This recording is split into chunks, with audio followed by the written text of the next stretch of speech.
We interrupt our program to bring you this important message. We've also been getting strange reports of something moving. It's alive! A gigantic beast! I mean, it must be 300 feet tall. Oh god, it's gargantuan! Yes!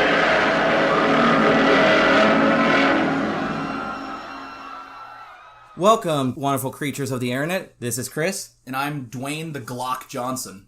And welcome to episode 8 of Gargantucast.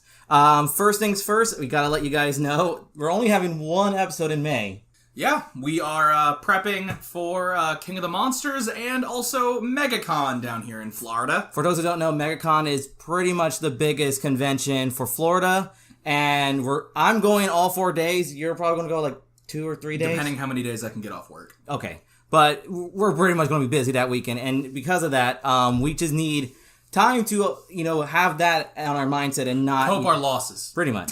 As well as, prep for King of the Monsters, which, spoilers, will be the next review for this. Yes, so, we are prepping.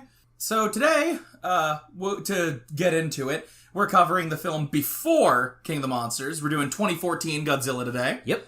Just to lead into our next review of King of the Monsters. Yep. And to celebrate the occasion...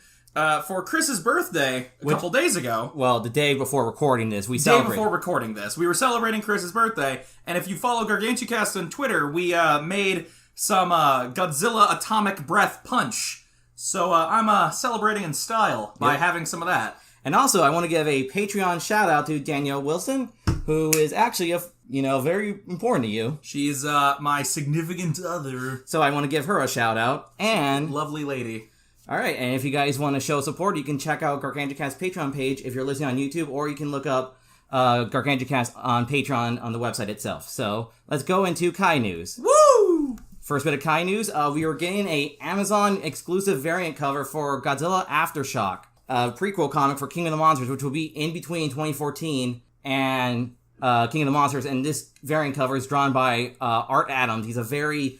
popular artist for comics. He's done some Godzilla-related artwork, and this variant is fucking fantastic. It's the title, Godzilla Aftershock, and got the logo for Monsterverse, while Godzilla's looming in the background, just blasting atomic breath into the panel, into the front. It's well drawn. It looks great. I love the use of red and blue. It's as if it's a transition from the red aesthetic of 2014, going with the blue King of the Monsters. Yeah, in the form of Godzilla's atomic breath. Yeah. Another bit of Kai News. This is a more smaller thing. In China, they have this 8-meter tall Godzilla statue to promote it. Because China is heavily marketing King of the Monsters. Because, it's the second biggest market of blockbusters behind America. And as such, Warner Brothers Legendary is heavily pushing marketing there. And this statue is awesome. How popular is Godzilla in China? Kaijus are pretty popular. It's funny, there might be a Chinese giant monster movie that the only one I know is Mighty Peking Man. But other than that, they don't have their own Godzilla. I think they just Mighty Peking Man, like Peking Duck. It's P-E-K. So yeah, P-E. There's just one E. Yes. So P-E-K-I-N-G. Yes. That's the exact same way you spell Peking Duck. So there we go. So I'm gonna have to look into that. That sounds ridiculous. It's fucking weird. But yeah, we got the statue. We got thank God there's people there to scale it. Oh yeah, they're tiny compared to this 8 meters. Me being a stupid American, I'm gonna Google how many that is in feet for other stupid Americans. I think that would be around 20-ish feet. 8 meters to feet. That is, real quick, Google help me out. That's 26 feet. Yeah, I knew it was in the 20-ish. 26 feet, 3 inches, That's essentially. Pretty tall statue. And again, King of the Monsters, they're doing a lot of heavy promo in China. And it's getting released, I believe, either same day or even earlier in China, before America. So, please make this film a box office hit. Do you think this will be a hit? How well did Godzilla 2014 do? It did well, but it took a bit longer for it to hit the 100 million mark. A lot slower than a lot of analysts predicted. So we're not sure if this one will be as definitely it's got some steep competition because week before is the Disney Aladdin movie, and say what you will with the live action remakes of those films, they make gangbusters. No, they make money. As terrible as Aladdin, the new Aladdin looks, as terrible as it looks with the Will Smith genie and all that nonsense, it'll probably still make millions and millions and millions. We got Detective Pikachu coming out soon. That already, like, all the press, it's gonna be big. Like, it's gonna make some money. May is a very packed month. And Absolutely. And I feel like... Especially with Endgame, probably still be a bit profitable throughout the weekends. Okay, everyone listening, please. I know this has nothing to do with kaijus, but because Chris mentioned it, can we please get Endgame to be a bigger box office success than Avatar? Because fuck Avatar. Or can we make King of the Monsters a big box office hit? Not Endgame levels, but just... I love Godzilla, man. I'm super hyped for King of the Monsters, but I don't think it's gonna do that. I mean, no one thought Jurassic Park would outgross an Avengers movie with Jurassic World. I know, but, like, still, kaiju stuff is niche, and I don't think... Unless every single Godzilla fan sees the movie, like, 30 times... I mean, I'm going to. I mean, of course we are. Yeah. Like... But I'm saying, like, I hope it's a huge success, but it's not Avatar or Endgame level. Yeah. Like, Endgame, like, yesterday of this recording, it hit, like, 1.6 billion. It did 2 billion. It hit 2 billion today? Today of recording, it went 2 billion. Woo! 2 billion! Please. Avatar's record's, like, 2.7 billion. Can we at least hit 2.8? Because fuck Avatar. I'm not gonna get into all my foibles with that it's not awful, but fuck Avatar and the people who like Avatar. All right, so last bit of Kai news we're going to cover. On the Colbert show, we got a new clip for King of the Monsters. Yes. It's basically, to describe the scene, it's like a monarch facility, most likely underwater. We've seen it in the trailers. And Ken Watanabe, Sally Hawkins, and that one government guy we've seen in like the Senate and stuff are like, Godzilla's reaching them. He's like, no, don't shoot him. We don't know what happens. I'm like, yeah, he's probably going to attack you. He's going to get pissed. So, and they have Godzilla just staring down everyone in the room as his fins glowing, and he's like, it's an intimidation. Like, Sally Hawkins like, isn't it? We'll consider ourselves intimidated. Yeah, and like, I'm calling it right now. That's the beginning of the movie. I'm going to call it right now. That's going to be very early in the movie. Yeah, like maybe like the first 20 minutes or something. Yeah. Cole, I do have to talk about one little thing, like one little tangent. What's up? What do you feel about Warner Brothers, like, definitely doing heavy marketing for the film? Do you think they're doing too much, or... I feel like in my personal opinion, I feel they've shown too much. Mm-hmm. I feel like they could have done some other stuff to promote the film, but I feel like they have shown a fucking lot. Yeah. Like, if, in all honesty, I feel like them dropping, like, the 17 Titans thing and, like, showing all the monsters. Like, honestly, I think the film probably would have benefited if it kept the original kaijus totally secret. I think that would have been a super cool just reveal in the movie. Because, like, show Ghidorah, show Mothra, show Godzilla. Of course, they're the moneymakers. They're the big boys. But, like, maybe, like, the original kaijus could have just been something like... And it could be a lot like Giant Monsters All Out Attack, where it's like Godzilla just wipes out these other kaijus, and then he gets the big potatoes like Ghidorah. Yeah, definitely. I understand that. My take on it is just that I feel like Warner Brothers already has our money. Yeah. So they're trying to do this heavy marketing for those who, like, don't know a lot about Godzilla. I feel like that's where a lot of that heavy marketing is not aimed towards us, because we're guaranteed to watch the movie. It's trying to preview, like, this all-out monster rumble. Yeah, it's trying to entice, this Godzilla pay-per-view super WWE SmackDown event. Yeah. All right, so that's it for Kai News, and now we're going to go for this week's Is This a Kaiju? Whoop! This one is going to be very interesting, because... Isn't it always? Depending on this thing, I don't believe it, you're probably not going to believe it, but is the Loch Ness Monster a kaiju? Okay. So, you're bringing up something like the Loch Ness Monster. So the issue with that is that, like, are we going off the theory that the Loch Ness Monster is just like a plesiosaur that didn't die? Sure, like some lake monster. Then I'd say no, because I don't think dinosaurs count as kaijus. Okay, well, let's just say, alright, so straight up, no. Not even the fact that this thing could... I don't believe in Loch Ness Monster. I don't believe in the Loch Ness Monster. I don't think it's real, but I'm saying... Sorry, Loch Ness Monster believers.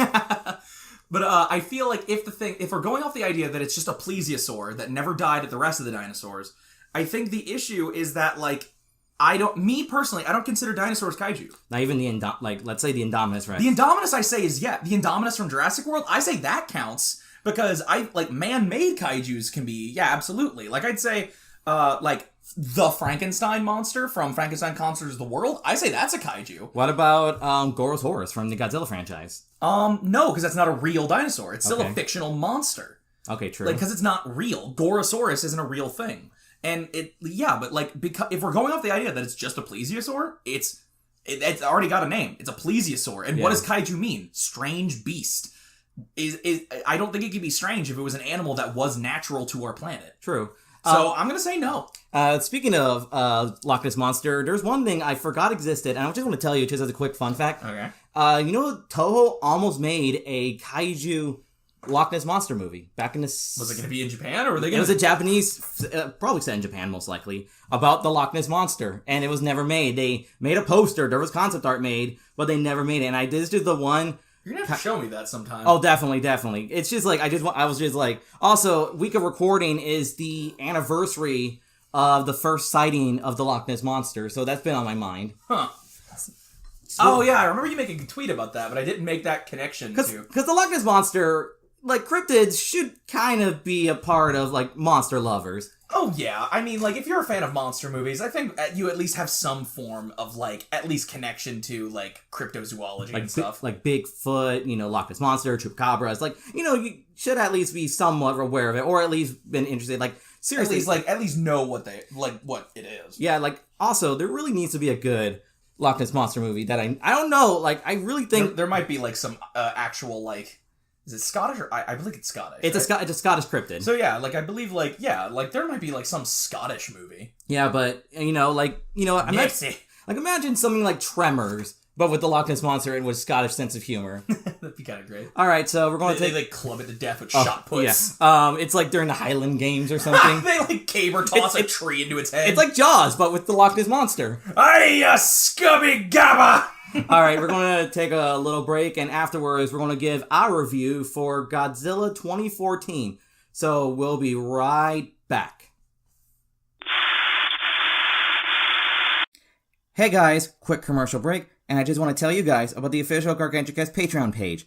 For as little as $1 a month, you can show your support and get reward along the way, such as artwork by the official Gargantucast artist, Kaijuzilla98, votes for the next episode topic, and even merch. Yes, we even have merch, like any good podcast should. And any show support is much appreciated, because Gargantucast is independent, which means I gotta pay for everything. From my equipment, to programs, to research materials such as movies, figures, and books, because we all know the kaiju life is very expensive. So, once this episode is over, please check out the official Gargantucast Patreon page in the link down below if you're on YouTube, or you can look it up on Patreon if you're listening to wherever you listen to your podcasts.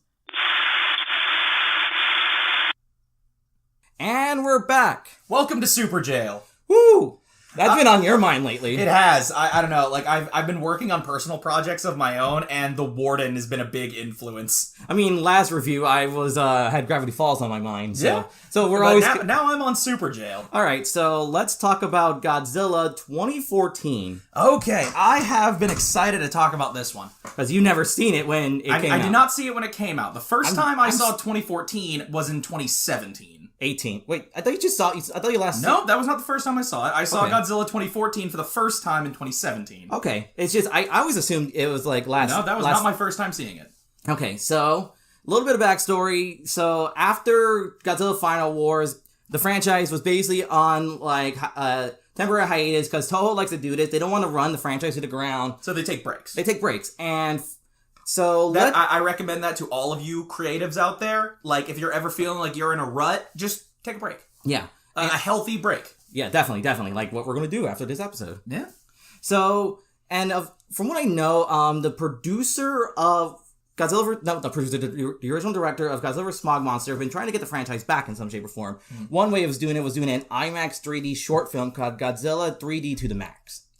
Yeah, that's what Yeah, it fell through, but eventually... It sounds very 90s. Yeah, definitely. To the max.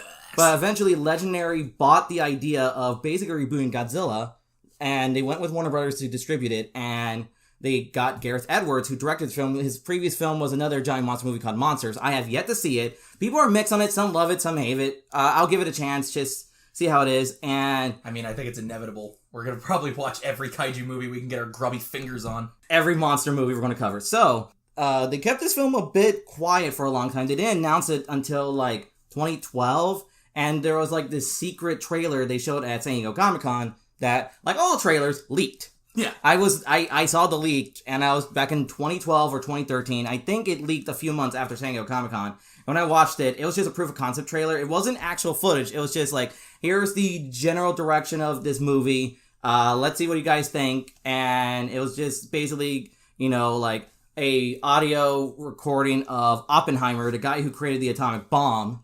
Oh, is it like the famous I've become death, I have become death, destroyer of worlds? Yeah. It was that. And they had that playing for City Destruction. They showed a dead monster, which was one of the concept arts for the movie. It wasn't the final design. And then it showed Godzilla shrouded in smoke. We see a silhouette and he roars. And it says, Godzilla. And that trailer was just like, that was a good trailer. Oh, boy. And then, San Diego 2013, they had this big presentation. They basically had like this mini theme park devoted to Godzilla. And they had like, new footage shown via like simulating a Godzilla attack where they showed the new design in full. Oh, that's pretty rad. Yeah. And then 2014 came out with the movie. And so, Cole. Yes. What's your thoughts on the movie? Sorry. The atomic breath kicking in. No, I'd say, I super enjoyed this film. A lot. Super huge jump from any other American Godzilla film. I mean, there was only one other American Godzilla I know. movie. I'm well aware. I mean, I think this film was just inevitably to be at least passable for people because the bar was so low. Yeah, after Godzilla 98, which it feels like it's a punching bag. It really is. It's a punching bag in the fandom. It's going to be a punching bag for this until we actually start fighting it. And when we actually review the film, it'll be like Glass Joe. We'll get there. So, but no, I absolutely love this. And for a CG Godzilla, I felt like it was pretty fucking fantastic. Yeah, like the CG looked good. It didn't look like ass. And one of the things is, like, one of my problems with, like, CG monsters, and I feel like, little tease for when it comes, I feel like this movie and Pacific Rim do it well, but what I feel with a lot of CG monsters and, like, other films, now, this isn't exclusive to CG kaiju, but just CG monsters in any movie, like, even, like, monster movies. Yeah. Or horror films. I have an issue with CG monsters looking like they don't weigh anything. They don't have presence. They feel like balloons. Yeah, they feel like parade balloons, and they have no weight. You don't feel that they're there, but like with Godzilla, you feel the tremors. He feels big and heavy. And he moves like he's, several billion tons. Like, yeah, like he actually feels like he has presence and like huge I mean, sometimes it's a little annoying how much dust there is, but it makes sense. Like if it, he's moving through a city, he's going to be crushing stuff nonstop. Yeah, like just so much dust getting thrown up in the air by just him smashing stuff. Like it reminds me a little bit of the fight with Superman and Zod in Man of Steel when they're like bashing through buildings and there's just waves, just oceans of dust being thrown everywhere. Like it makes sense. Yeah, definitely. So let's talk about the plot. What do you think of the story? I feel the story's effective. I could have liked some more Bryan Cranston. More Bryan Cranston, because as an enormous Breaking Bad fan, I fucking love Breaking Bad. I love Bryan Cranston as an actor. I do feel like we could have gotten a little more time with him. But yeah, I feel especially the fact he was like heavily used in the marketing, because Breaking Bad either was still going or just ended when 2014 came out. Yeah, so I feel like I believe Breaking Bad had its final season in 2015. I might be wrong. I haven't seen the show yet. I only seen like at least the first season, so you're a bigger fan than I am. Yes, I have watched Breaking Bad all the way through like twice. Yeah. So it was still the biggest show around at the time. Oh yeah, it revolutionized TV. Yeah. But like no, I definitely feel like we could have had some more Bryan Cranston because his character was a little more developed. He had like more emotional stakes. Well, I love Aaron Taylor Johnson, but even with their flaws, I like both kick-ass films. I liked Aaron Taylor Johnson's performance as Quicksilver in Avengers: Age of Ultron. I feel like he's also a good actor, but in this film, he's a bit wooden. He basically is Soldier Man. Yeah, he's just I am Ford. I am a soldier. He really also had no agency in the movie. He's also banging his sister. Yeah, like... it's a little... Seeing this film after Age of Ultron, it's... Because it's Aaron Taylor Johnson, a.k.a. Quicksilver, who is married to Elizabeth Olsen, who was... Scarlet Witch. And it's really hilarious making Marvel jokes watching this movie. Yeah, especially because Quicksilver and Scarlet Witch did end up banging in the Ultimate Universe. And you guys will now have to have that Boro burned in your mind for the rest of your life, guys. You're welcome. Next time you rewatch Age of Ultron, you have to consider they might have banged when they were in that captivity cell. Yeah. Anyway, so ignoring incest, and we're going to talk about Godzilla, the more important stuff. Oh, wait, incest is involved with this movie because of the Mutos. Oh, yeah, if that's confirmed with the Godzilla Aftershock comic. Mm-hmm. All Apparently the Mutos are like siblings. I mean, it kind of makes sense. They hatched from the same nest. Yeah. But, yeah, so, like, Quicksilver in this film is a bit wooden. He has no agency. I mean, like, he's a good guy. But he's basically... Like a kid gets separated from his family. He's like, oh, I'll get you to your parents. And look, I got this action figure of a soldier. You can play with that. So you can think about your parents that aren't being murdered. And, like, basically, he's more or less the plot drags him for stuff. Like, yeah, he makes choices, but it just feels like the plot is just making him move. It kind of feels like he exists only for the fact that we need human characters in a kaiju film. Even though we had a much more interesting character with either, again, Bryan Cranston's character. Like, I would have much preferred if Bryan Cranston, like, stuck around the whole movie and maybe instead his son died. Or them as a duo. Yeah, if they just stayed alive the whole film and worked together, or if Bryan Cranston was our main character and instead of him, like, falling off the scaffolding and dying during the Mutos breaking out, what if, like, during the scene with the hell drop, as you guys called it, we were watching. Yeah, the hell drop. If fucking Quicksilver just got stepped on by Godzilla. Damn. I mean, it'd be weird because Godzilla is the good guy in this movie. I mean,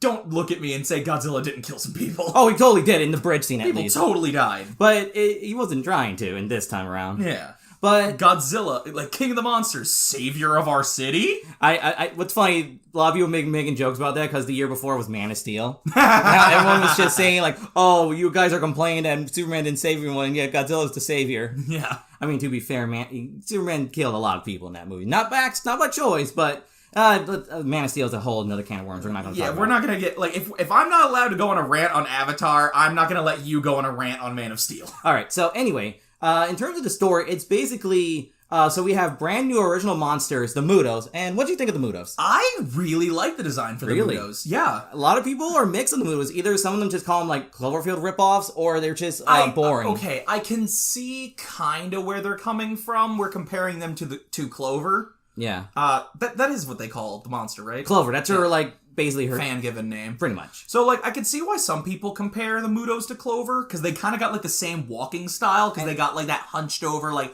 walking on their arms kind of way. Yeah. But, I feel the Mutos, if anything, because of, like, the shape of their head with that flat surface and, like, spreading around and flying, they kind of remind me of the Gauss from Gamera. At least the male Muto is very Gauss-like. Yeah, like... It's like Gauss meets Rodan. But bug-like. With a little bit of, like, hear me out here. I feel he also has with the way he walks and how he's so hunched over, he kind of reminds me of a very, very slimmed-down Orga. Yeah, I mean, the female also has some Orga elements. Yeah, female. I'm mostly, like, the way it's postured and the way it walks. Yeah. Because Orga had those giant-ass hands that sat on the ground when he stood up. But one thing I'm glad, at least Godzilla is fighting another monster in this. Yeah, like, I remember getting into this movie the first time. I honestly, if it weren't for the trailers, when Godzilla does the money shot of the film... Yeah. Which we'll get to that in a second. Oh yeah, definitely. But if it weren't for that scene being in the trailer, I would have totally not realized that there were other monsters in this film. There was like glimpses of the Muto like diving down, but it's so brief you couldn't even tell what it was. Yeah, they were trying like there was somewhat of like a mystery box thing with this film where they didn't reveal a whole lot of Godzilla. Speaking of a whole lot of Godzilla, I want to address this complaint this film has because I really don't agree with it. What's up? A lot of people's major complaint, besides the lack of Cranston, is the lack of Godzilla.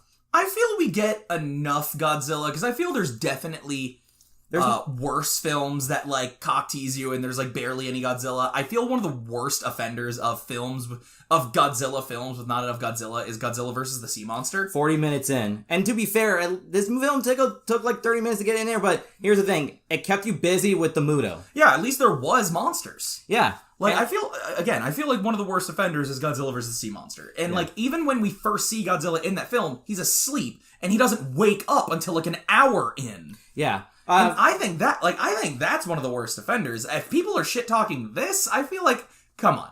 It's not that bad. I think what's bad is not the fact that there's a lack of Godzilla. I will say, even though it didn't bother me as much as other people, I can see where this complaint comes on. There's too much teasing of fights.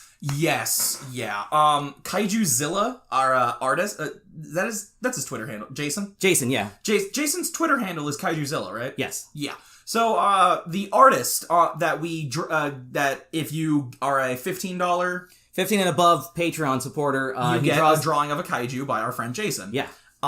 We watched the film on Chris's birthday to get ready for this film, and just because we wanted to watch it.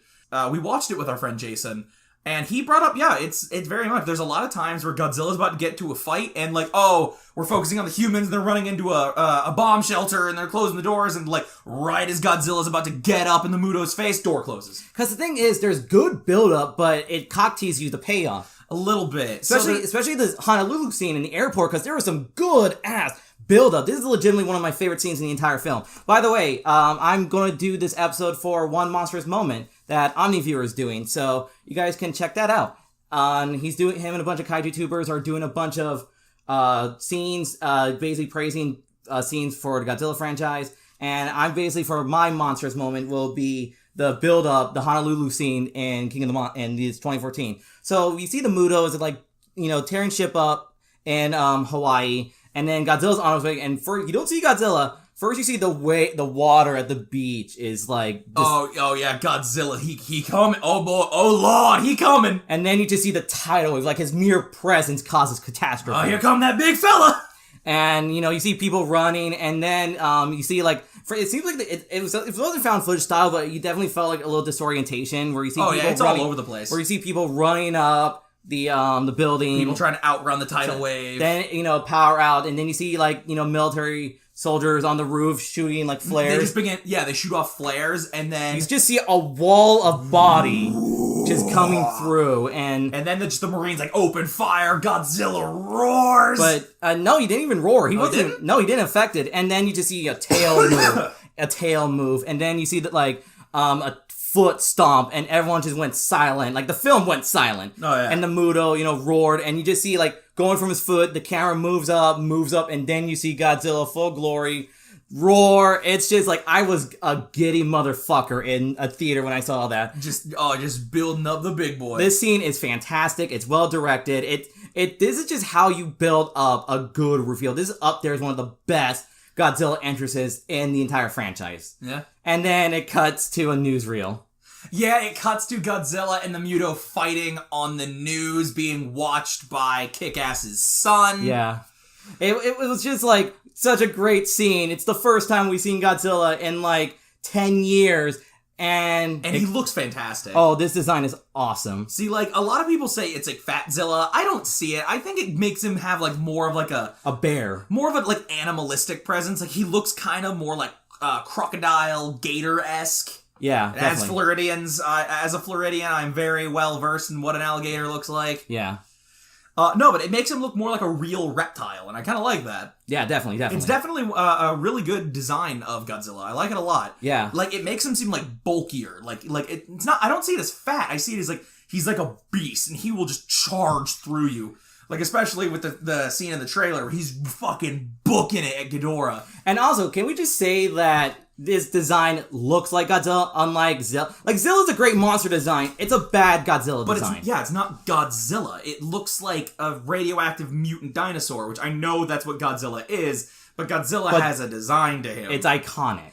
Yeah, but Zilla just looks like a Spinosaur got fucked up in the wash. Yeah, definitely. And, most of the film is just basically, we gotta prevent the Mutos from breeding, because male and female, they wanna, breed, because one thing that's really cool and kind of... That's another thing they have in common with the Gauss. Yeah. The Gauss can reproduce asexually. I know, but it's just like the fear of them reproducing. Honestly, the way this film presents itself, it kind of has a Heisei Gamera feel. Godzilla's the good guy. Military's not sure if he's a good guy or not. We got enemy monsters who are obviously evil, who are trying to breed. This kind of feels like Guardian of the Universe. Not in the bad way, but it's oddly similar. As long as you're talking about Godzilla fighting the Mutos, I want to talk about a scene that I really liked. Mm-hmm. As you guys called it, the Hell Drop. Yeah. I really liked that scene because it really did a good job of establishing scale. Oh. Like, I already know that Godzilla's big, but sometimes it's just that, like, because, like, even though I don't think, I'm going to say a controversial opinion, even though I'm not the biggest fan of Cloverfield, like, I like it, and we'll get to Cloverfield, where I'll go much more in depth with my thoughts. But like, I feel like Cloverfield was revolutionary and really cool because it's like one of the first times since like the original 1954 Gojira where like we really, really see the devastation and the threat from just like the human perspective. Yeah, definitely. I mean, I'm sure with other kaiju films, it's similar things like GMK kind of did and it. The Host. But definitely, I think the thing is Gareth Edwards, and say what you will of his creative decision in this film, he does know how to, this is a technically good film in terms of scale. Like, he knows how to shoot things to make everything feel big. Yeah, and to explain the Hell Drop for those who haven't seen the film, I don't know why you're listening to us, because we always, like, spoil the shit out of the film. Yeah. Like, this is just if you want to hear two nerds gush about how much we love kaiju movies. But, the Hell Drop is a scene where the military, are airdropping into, Godzilla, to the fight between the Godzilla and the Mutos, because they're gonna try and plant a bomb to kill the kaijus. Yeah. And they're dropping out of the air and, like, parachuting down. So, the first thing, they jump from the clouds, they fall from the clouds into the massive dust plumes of the destroyed city, and they keep falling, and then just, boom. From the eyes of whoever this Marine is. It was Aaron Taylor Johnson. It was Dave Lazuski? Yeah. Okay, so we see... I understood that reference. So we see him falling down, and he is, like, maybe, like, 50 feet away from Godzilla's fucking face. Yeah. Right as Godzilla's getting up in this Muto, and they just fall in the middle of this fight. You're like, if I was in that scene, I was like, I'm about to die. Like, these guys probably shit themselves harder than most people thought humanly possible. Yeah. Like, if that shit flew out so fast, it could have punctured steel. Yeah. And, one thing I also want to say about the Mutos that I kind of enjoy is they had a threat to humanity besides smashing stuff, their EMP.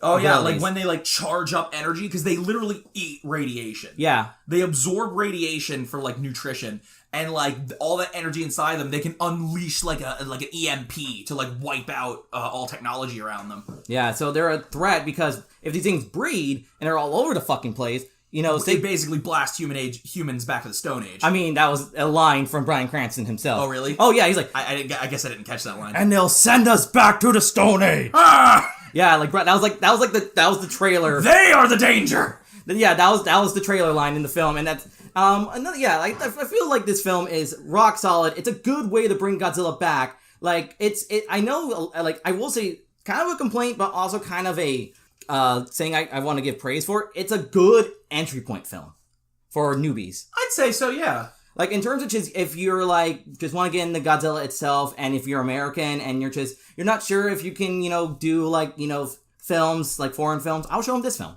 Yeah, I feel like this is a really good stepping stone into the kaiju genre as a whole. Yeah.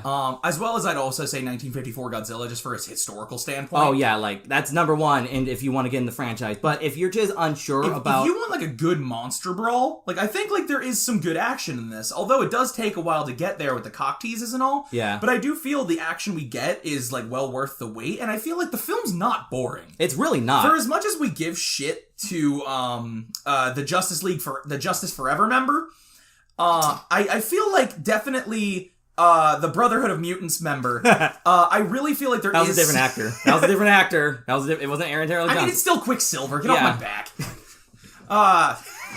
Don't ruin my joke, you dickhole. Okay, I was proud of that. You fucked me up.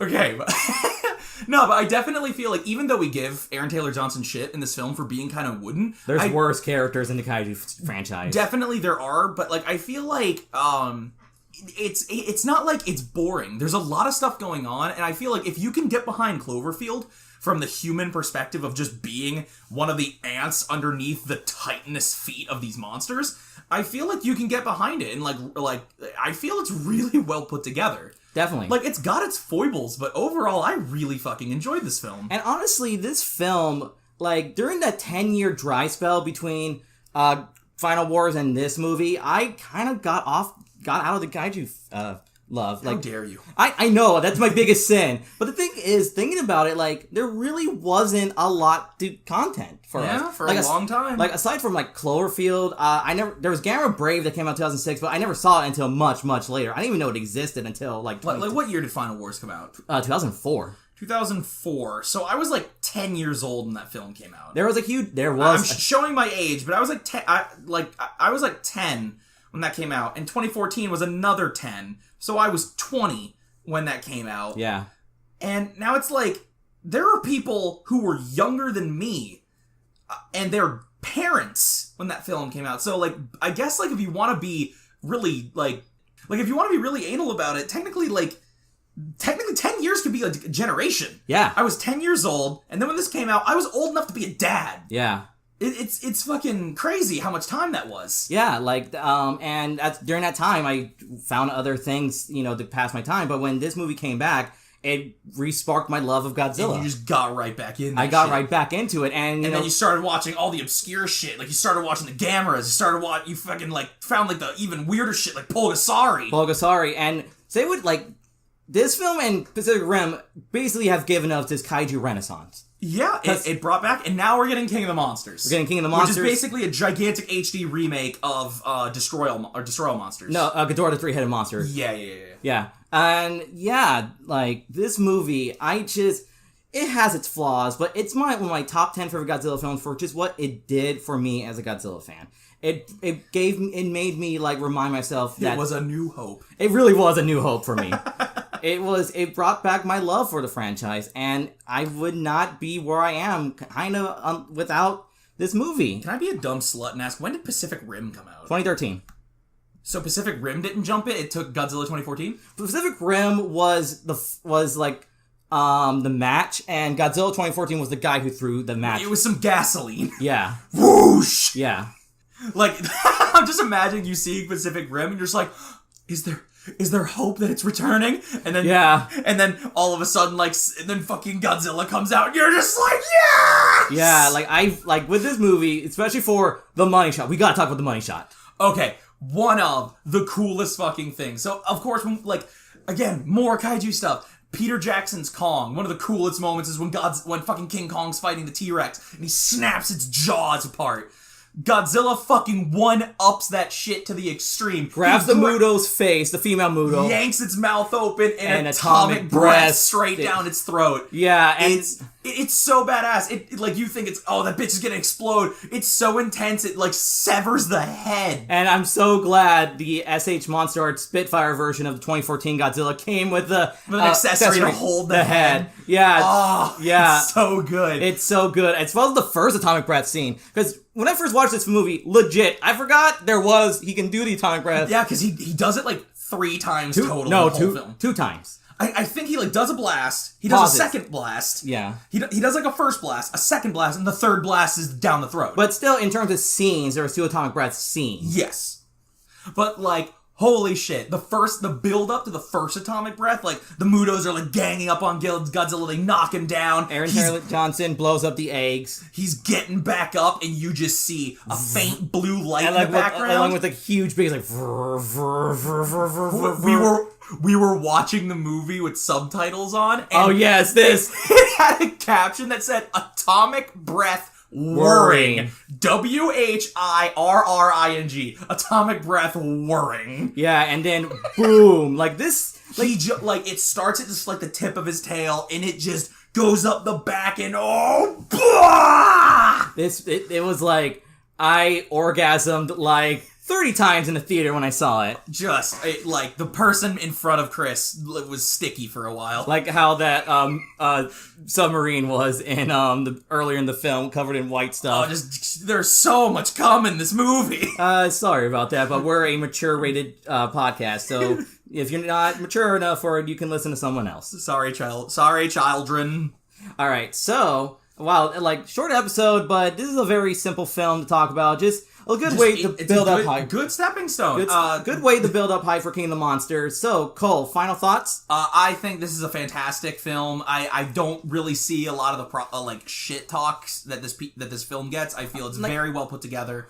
I feel it's miles ahead of anything 98 tried to do. I feel it's super good. And I want to say one more thing, because I forgot to mention this. Best CG Godzilla, as far as I'm aware. We haven't seen King of the Monsters, so we don't know. But as of this, I think it's the best CG Godzilla, because I feel it really gave him a lot of personality. Oh yeah, how he actually emotes. Yeah, like his face moves around, he emotes a lot. Not that I'm throwing shade on Suit Godzillas, because I still love Suit Godzillas. And Shin was a good design, but it was a good design for different reasons. Yeah, for more of the horror of Godzilla, but we'll get into that when we get to Shin Godzilla. Oh, we will. Oh, that's gonna be a fucking exciting episode. Hey, Ben, if you're listening, we're gonna cover Shin, soonish, so you're gonna be happy.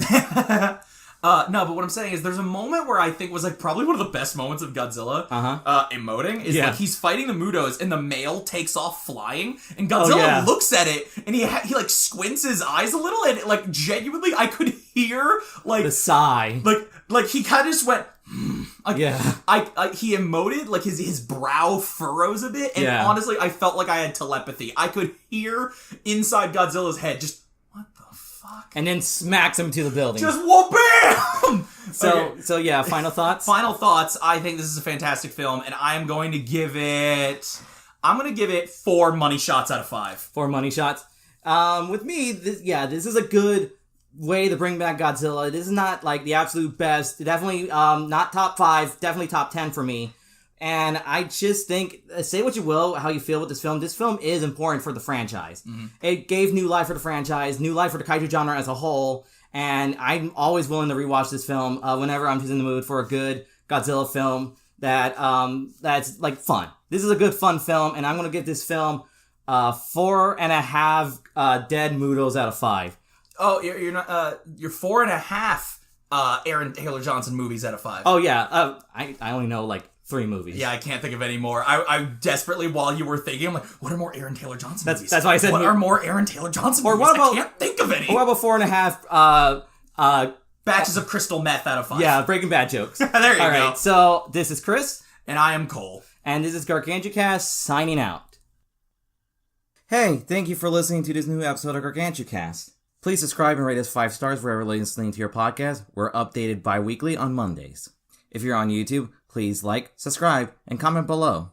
Follow GargantuaCast on Twitter for news and updates, discussions on the latest episodes, or just chat with us, because I like to chat. And we all know kaiju fans like to talk. Please visit the GargantuaCast Patreon page. GargantuaCast is an independent project, and as such, all equipment and research materials come out of pocket. Any support you give is appreciated and get rewarded along the way, such as merch, voting on the next episode topic, and see you guys on the next episode.